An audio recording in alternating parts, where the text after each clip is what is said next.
Technology is always evolving. Items that were once considered too far-fetched for practical use are now thoroughly durable and ready for field use. Optics and lasers certainly fit the bill. For a long time, lasers and optics were just too out there and unreliable for field use. That is no longer the case today.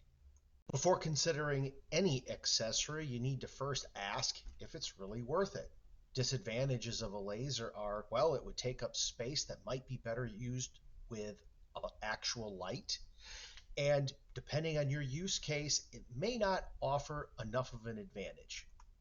Advantages with the laser mimic those of an optic, making it easier to see. It also makes it easier to shoot from more compromised positions, such as from around cover, and it doesn't require the cheek to stock weld that a more traditional sight does. If you choose a laser, one decision you'll need to make is go green or go red.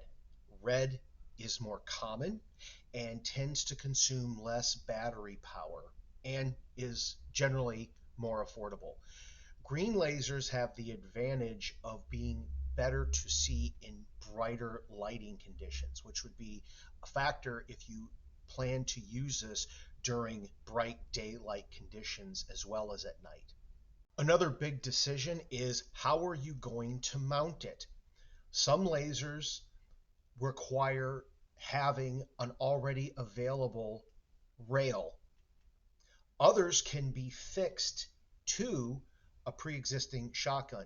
In other words, it's a clamp-on type unit that doesn't require an existing rail. These can clamp onto the magazine tube or onto the barrel. There are also options which are side saddles, which mount directly to the receiver.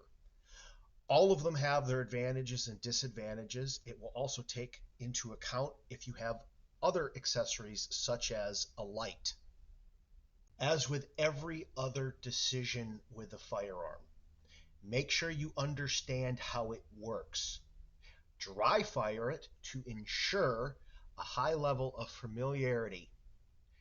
Shoot groups or patterns as appropriate so you know where it's going to hit, and practice with it often enough so that you can make it do what it needs to do.